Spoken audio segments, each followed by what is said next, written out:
general question that people wrote in is, how do I get better at communicating? Like, that question was essentially rewritten 500 times with different ways of asking this question. And the reality is that we don't get better at communicating without communicating. Yes.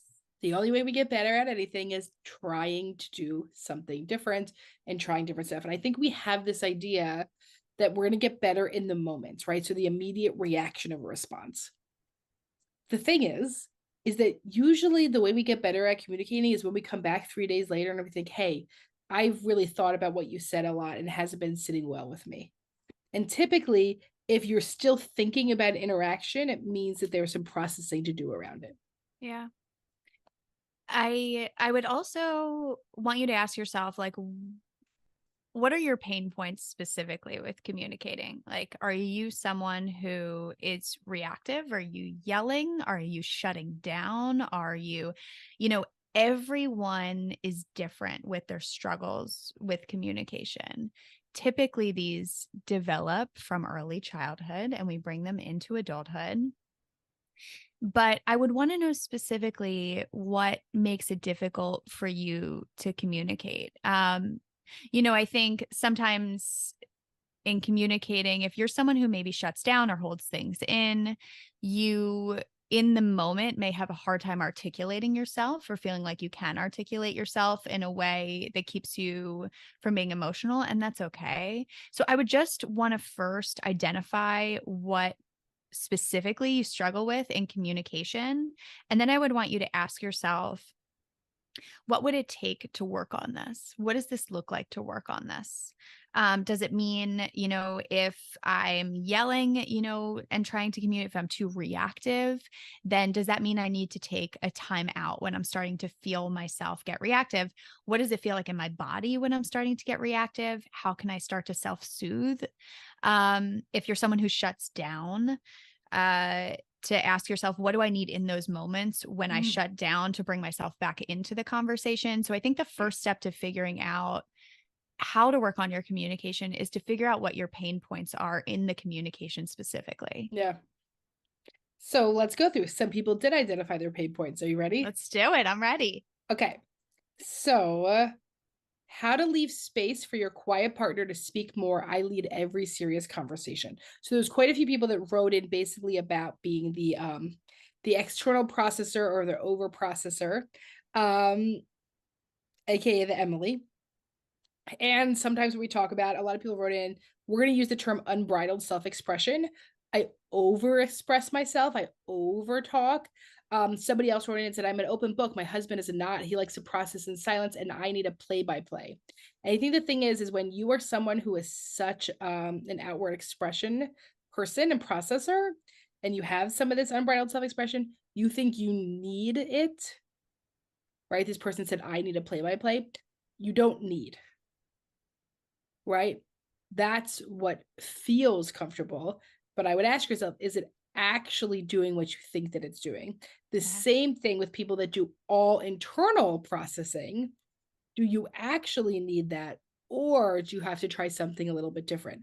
Because typically the thing I always do, it's not like I'm the right one and you're the wrong one. It usually means both of us needs to creep a little bit more towards the middle. Yes. I think something too, if you're someone who processes out loud, if you feel that your partner's shutting down, I think that a knee-jerk reaction is to talk more, right? Like if I say the right thing, my partner's going to come out of their shell. Maybe they're going to start expressing Or themselves. I'm going to feel better. I'm going to get Or out I'm this thing right. that's Or going to I'm going make to me feel feel better. better.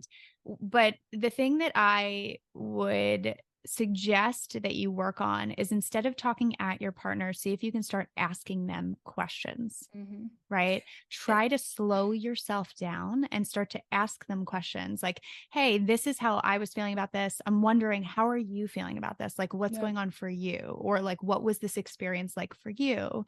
And that can come from your curiosity. And I think that especially if you're someone who's processing externally, the assumption is that, okay, if I do this, my partner's going to be able to model this. Like, why can't they just do this? Right.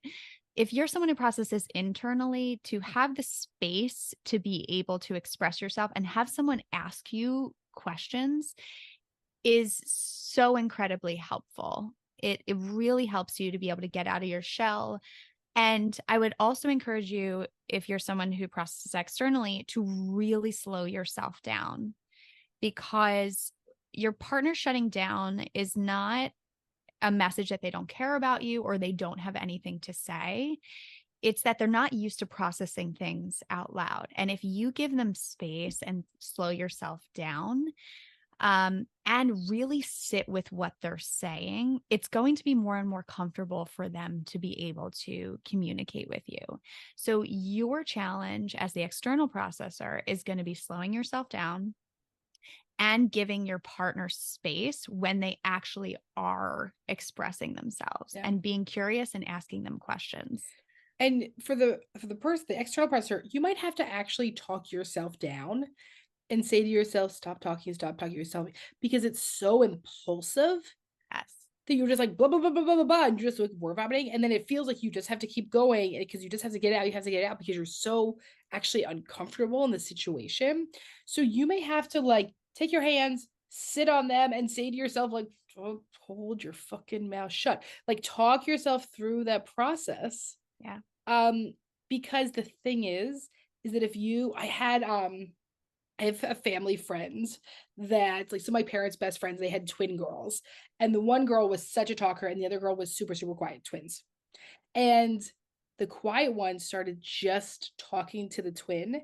And so the sister communicated everything for her. And although it got the needs met, she got the dinner she wanted or the clothes she wanted or whatever, it did not help with having her have any external relationships. And so also by us over speaking and over functioning and overcompensating, it doesn't allow somebody else to have space to communicate. If I talk nonstop, nobody else gets a word in. Absolutely. I was I That was was me getting stopping. that was me getting a word in. I was looking at the questions. So you were like giving yourself your own therapy in the I was like, stop. And you're like, I don't care. Let Emily talk all day. Yeah, yeah. Because I that's was the like, thing. please keep Because going. the less talker actually wants the other person to keep going because they don't really want to do it either. Well, you're right. Let me ask you a question, because obviously I'm the internal processor. Yes. As you were saying, that twin story was bringing up for me, like my brother was always the talker, and he was always the one expressing himself. It was like important to him. Yeah. And for me, I loved it, right? I thought he was hilarious. I was just I was just observing. Always took the observant role. So that was gonna be my question for you, is like, do you have a sense of like how that developed for you, being more of like the external processor?